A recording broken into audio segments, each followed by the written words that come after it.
All good things must come to an end. Geoffrey Chaucer is credited with the original use of this idiom, and it first appears in one of the English author's poems, although in a slightly different form than we're used to seeing it today. Certainly that idiom has stood the test of time. With today's announcement that both The Punisher and Jessica Jones are both canceled, I could not help but find myself thinking of that. But I don't know if that feeling is really justified. I can't help but feel like there was so much wasted potential here. The Marvel Netflix universe was marketed at its inception as a bunch of more grounded superhero TV shows based in the growing Marvel Cinematic Universe that would help flesh out the world that these characters inhabit. But now it's over, and let's be honest, we kind of got robbed when it came to the whole MCU part. These shows never really seemed like they were part of the greater MCU as a whole, and if you're thinking to yourself, great, Nick's just gonna shit on the Netflix MCU for the next 10 minutes for clickbait, let me stop you right there, buddy. I mean, yeah, I'm gonna do that. You are right, but not because I don't love it. Like, I'm this disapproving parent. I'm not mad, I'm just disappointed. Before I get too far into this discussion, I want to stop and say that I legitimately enjoyed the majority of these shows, and I wouldn't consider any of them to be bad. Now, does that make me an MCU shill? Yeah, probably, but I think that the worst Marvel Netflix seasons were still better than the overwhelming majority of the rest of comic book-based television that is out there. That being said, check out Deadly Class and Umbrella Academy. Both of these shows are really fun, and they're not Marvel shows, but I'm really enjoying those. Anyway, back to Marvel. I don't want to be naive. I'm not saying that every season of these Netflix shows was a banger. It absolutely was not. I loved the Netflix MCU. I genuinely found myself emotionally concerned with the characters, and for the most part, I was invested in their journey and their supporting casts. And by the end of each show's second season, I felt like they were all legitimately headed in the right direction in terms of story structure and quality, and because of that, I felt like they were starting to flesh out their own individual worlds, but that's also kind of where my problem starts. I don't really think it's fair, and I kind of think we should stop referring to it as the Netflix MCU or even the MCU at all, because let's be honest, it was never really part of the greater MCU. Nothing that ever happened on the Netflix shows seemed to impact any of the films, and vice versa. The events that took place in the larger film-based MCU never really factored into the stories that took place in this smaller cinematic universe, and there were mentions of things like the Battle of New York and alien technology, but other than that, pretty much zilch. For the scale that some of these problems presented in the Netflix MCU, it seemed interesting that not a single main Avenger or supporting character was ever used in any of these episodes ever. The largest city on Earth, the city where the Avengers primarily operated out of for a period of time, and we never see anyone avenging. Now, I know we haven't busted out our special issued key issues tinfoil hats in a while, but it almost makes you think that the reason that the Avengers moved out of Avengers Tower in New York City and into this compound outside of the city was to avoid having to have this discussion with fans. I mean, think about it. Mr. Feige, why isn't Iron Man ever shown flying around New York City in an overhead shot? Well, Timmy, Iron Man and the rest of the Avengers moved out to the middle of Nowheresville so that we don't have to pay for that type of innocuous shot, even though it would make everybody happy and be awesome. Garrick and I actually attended New York Comic Con, and we got to go to the Daredevil panel this year, and a fan flat out asked Jeff Loeb, when are we going to see these characters in the MCU? And Jeff was like, they're already there. And when the boos broke out, they quickly moved on to the next question, and it just doesn't seem like it was ever part of a plan to work these people together.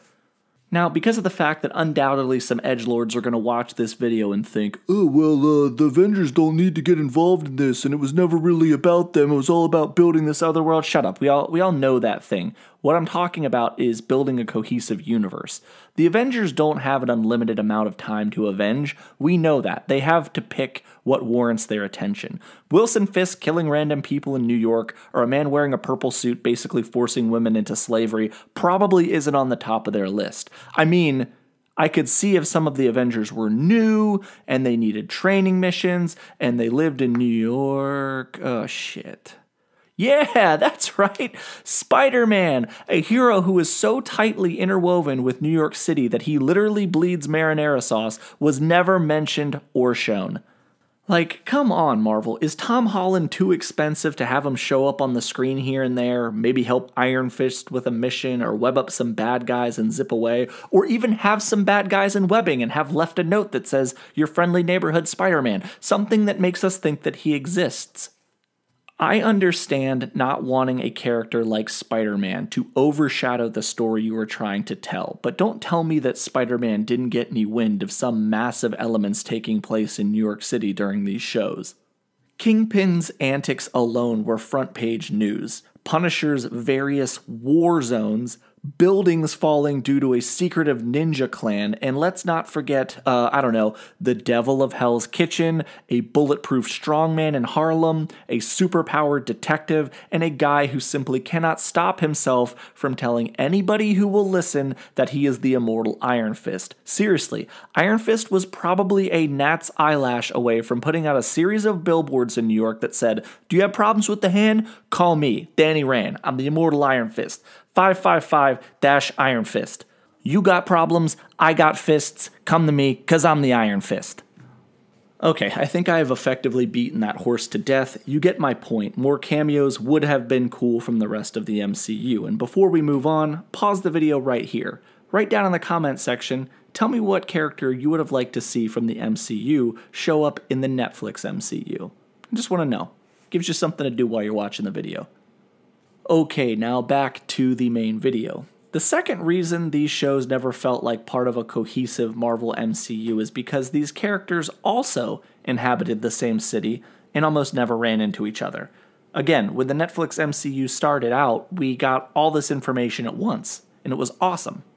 We knew a Daredevil show, a Jessica Jones show, a Luke Cage show, and an Iron Fist show were all on the way, and we knew, because Marvel told us, that they were all going to be part of the same universe as everybody else, and they would all culminate in a team-up Defenders series. But I don't really feel like these shows were ever truly connected to each other.